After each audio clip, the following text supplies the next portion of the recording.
Olá e vamos a mais um vídeo da série Modelos de Estratégia. Eu sou Adriano Vale, sou mestre FIDE e criador da Academia Xadrez Vale, com sede física em Brasília e cursos online e aulas ao vivo para todo o Brasil. Mais informações na descrição do vídeo. Bom, hoje eu trouxe uma partida aqui do Khalifman contra o Adams, mas quem são esses jogadores? Muita gente pode não conhecer, então eu vou falar um pouco aqui sobre esses jogadores, né?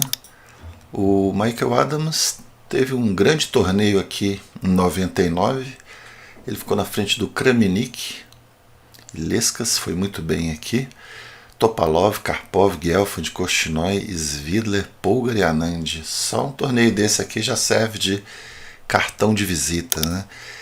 Aqui é um torneio de onde eu tirei a partida. Ele também venceu o Khalifman, ficou em primeiro lugar, ficou empatado, mas no tie-break ele venceu.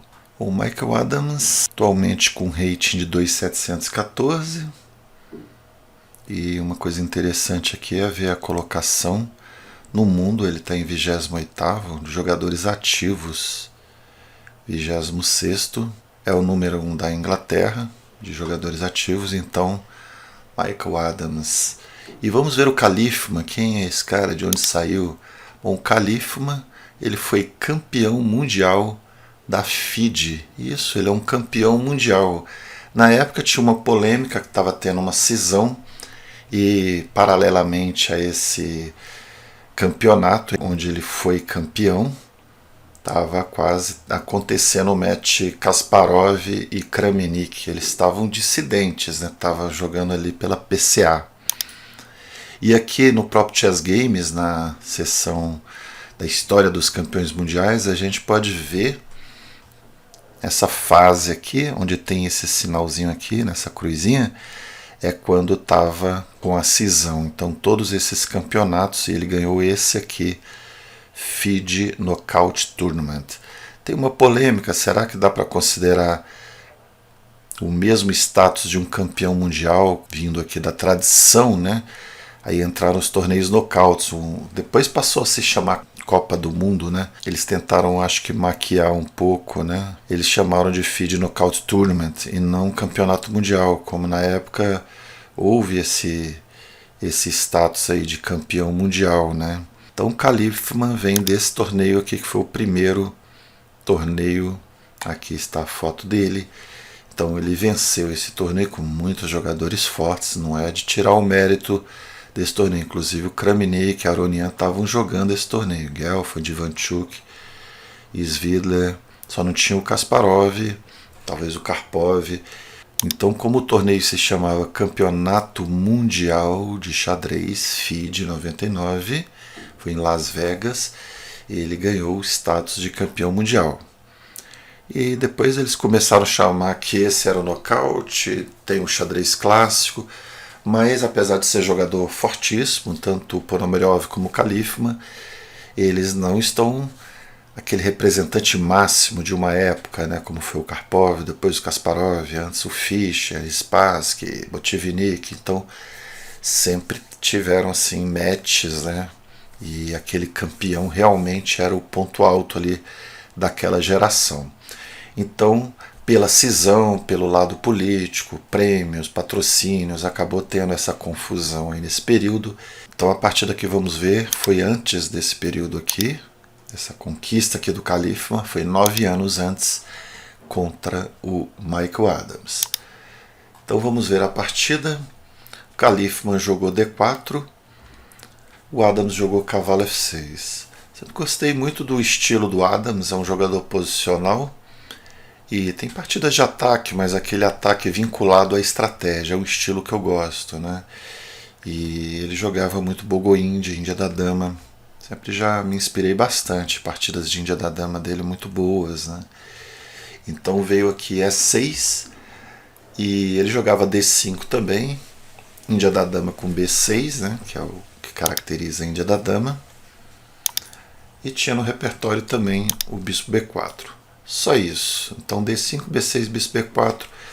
E jogava muito, a principal era a Índia da Dama. Vamos só conferir aqui no perfil aqui do Michael Adams.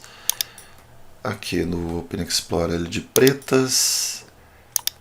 Vamos ver o repertório dele aqui contra essa Posição que estamos, cavalo F3. Então ele jogava Índia da Dama em primeiro lugar, 131 partidas. D5 para ir para o gambito da Dama. Vamos ver se ele jogava Ragozinho. Jogou 4 Ragozinho, mas jogava principalmente aqui o bispo E7, mais normal, né? E então depois ele jogava bispo B4 também algumas vezes, com uma boa estatística. Então a Bogo Índia. Então vamos voltar à partida. Ele veio com Bogo Índia contra o Califma, veio o bispo D2, Dama E7. Essa é uma das variantes que eu acho interessante da Bogo Índia. Você dá esse cheque, ele responde o bispo D2. Você tem aqui, acho que uns 5 lances bons, né? O A5 é um lance bom. Vou dar Enter aqui para a gente pegar a teoria.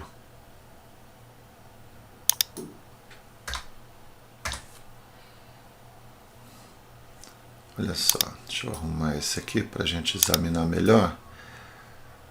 Então ali, Dama E7 foi o primeiro lance. 15 mil partidas. A5 é um lance que eu já joguei, que eu gosto também. O Smyslov jogava esse lance. Tem Bispo toma D2, variante que o Ulf Andersson jogava bastante. Já joguei também, mais simplificadora. Tem o C5, que é um pouco estranho, né? Quando fica essa estrutura, mas se tomar aqui, isso aqui é bom para as pretas. É uma possibilidade, né? Vamos ver aqui. Olha, muitas vitórias de pretas aparecendo aqui junto com algumas vitórias de brancas também. Mas é uma possibilidade também. E o outro lance é Bispo E7, que também é possível.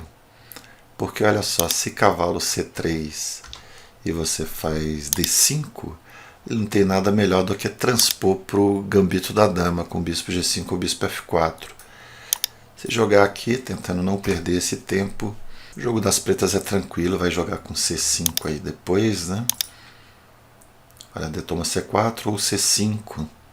Então plano tranquilo, quando toma aqui vai jogar com C5 depois e pode dar um peão isolado aí nessa posição. Então vimos aí que a Bogo Índia é realmente versátil. E outra linha que desafia bastante é jogar cavalo de BD2. Se jogar cavalo C3, estamos na Ninzo Índia. Eu gosto de jogar nessa posição, a híbrida, né, que é uma mistura de Ninzo Índia e Índia da Dama. E quando vem cavalo D2, aí temos várias opções também. Você pode jogar com D5, B6, roque. D5 também é interessante, parece um gambito da dama onde ele colocou o cavalo em D2, né? Mas dama 4 fossa cavalo C6. Se não, se ele joga um A3, por exemplo, não representa nenhum problema aqui para as pretas, olha só. Está jogando um gambito da dama, sendo que as brancas não estão jogando da forma mais ativa. Então essas linhas se mesclam, né? Por exemplo, depois de cavalo de BD2, se ele joga um B6, já é um pouco no caminho da Índia da Dama também, né? Então, olha só, A3 é o principal, e aí pode tomar. Toma, bispo toma ou dama toma, e aí bispo B7. Vai ser parecido com algumas estruturas de Índia da Dama, e já apareceu aqui uma partida do Kramnik em primeiro lugar. Vamos colocar Yellow Black aqui só para dar uma espiada. Anand, Giri, Kramnik, Anand de novo. Tá aqui o Michael Adams jogando contra o Grischuk, empate. Olha só, muitas vitórias, bem equilibrado, né? O número de vitórias de brancas e de pretas. Então, esse é um pouco do meu repertório também. Tem muita influência dessas linhas, dessa família Ninzo Índia, Índia da Dama e Bogo Índia. E você pode incorporar o D5 também e várias linhas do D5, que o D5 também é muito rico de opções. Mas vamos ficar aqui na Bogo Índia. Bispo E7, Dama E7 nessa variante. G3 é o mais comum. Cavalo C6 é uma das opções, existem outras também. Vamos só voltar aqui. Tem roque, tem bispo toma, tem B6 fazendo o fianqueto. Eu gosto desse lance cavalo C6. E aqui, quando joga cavalo C3, geralmente acontece essa captura. Bom, eu acho que eu esqueci de falar porque que eu escolhi essa partida, né? porque no Pensando Alto, que eu joguei uma Bogo-Índia de brancas, né, recentemente enfrentei uma Bogo-Índia, ficou exatamente essa posição, só que ali eu estava de brancas.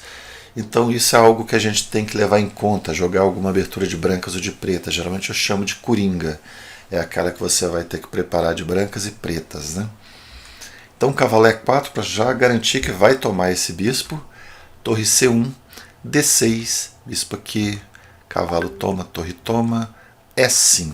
Bom, aqui está igual a partida que eu joguei D5, e na partida eu cito que em algum momento C5, aí lembrei dessa partida, porque realmente ele joga um C5. Só que nessa posição eu joguei cavalo E1, lá na partida da série Pensando Alto eu joguei esse lance, cavalo E1. Mas é um campo aberto. Mas B4, cheguei a analisar lá que B4, se vem um A5, o lance é torre A3, olha só que interessante. E aí tá jogando bispo G4, mas cravou aqui, né? Cavalo D2, cavalo A6, B toma 5. Ganha o peão, apesar de ficar com a estrutura um pouco quebrada, né? As vitórias de brancas ali aparecem, então esse torre A3 é um lance interessante.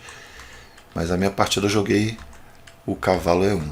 E aqui veio o cavalo D2, aí A5, para já evitar o B4, C5, porque senão ele vai jogar cavalo A6 e cavalo C5. Reparem como essa estrutura já tem uma similaridade muito grande com a Índia do Rei. Só que não tem aqui o fianqueto e o bispo aqui, né? O bispo foi lá e trocou. Mas é uma estrutura de cadeia de peões onde as brancas vão jogar C5 e as pretas vão jogar F5, assim como a Índia do Rei.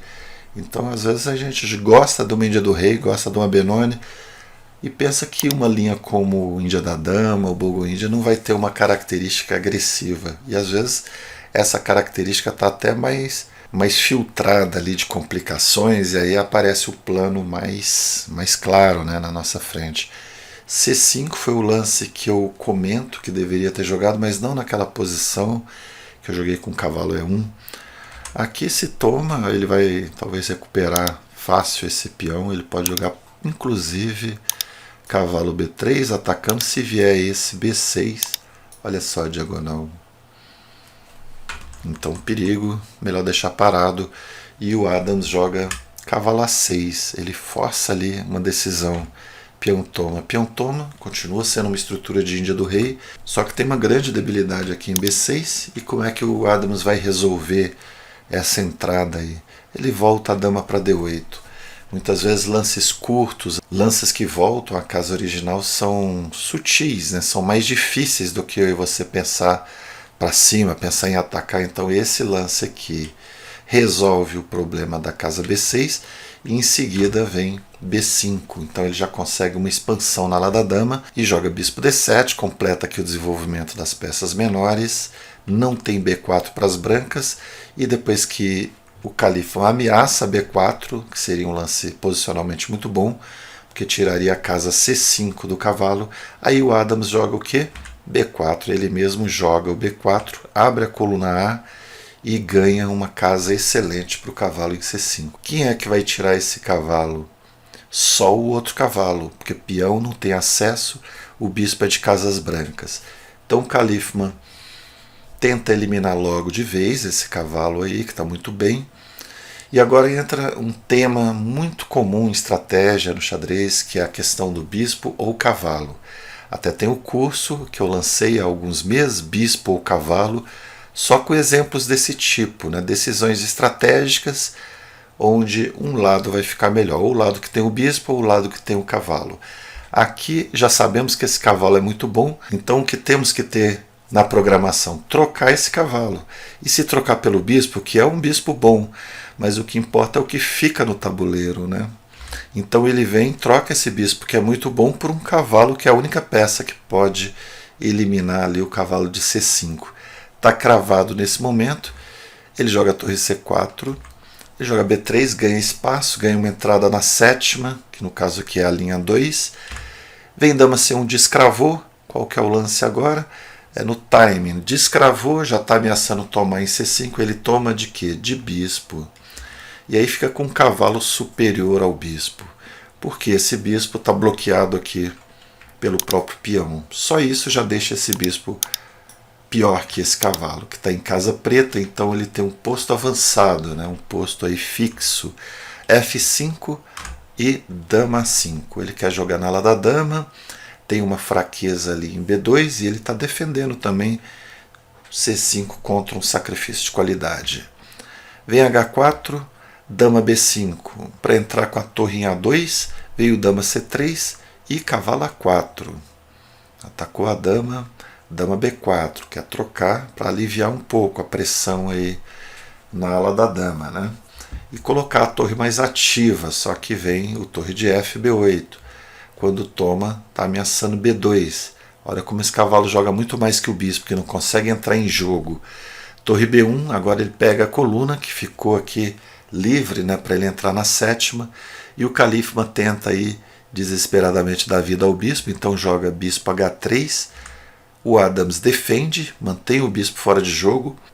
Aqui o Califman joga o melhor aqui, o E4, para tentar explorar essa diagonal aqui, né? E está ganhando esse peão. Então é um momento que tem que ter até um certo cálculo. O Adams então entra na sétima, ameaçou tomar em B2, talvez de torre mesmo. Vem torre A1, agora o Adams não toma ali em B2, ele volta aqui pressionando em E4 e está tomando em B2. Então esse momento aqui, peão toma, toma F5, cai B2. Ele toma em G6, ele toma aqui em G6. Então o jogo dele agora vai basear naquele peão passado ali. Bispo E6, cheque, rei F8, cheque, rei E7 e o Califman abandonou. Até esse momento esse peão atrapalha o bispo, senão ele poderia agir ali na defesa, podia até sacrificar, mas ele não consegue. Então foi uma partida que teve o elemento aí principal de estratégia, o cavalo superior ao bispo e a formação do peão passado como elemento adicional. E quanto mais elementos você soma, mais o jogo vai ficando encorpado ali até poder ser concretizado numa vitória. Então vimos um modelo de estratégia de Michael Adams. Até o próximo vídeo. Valeu!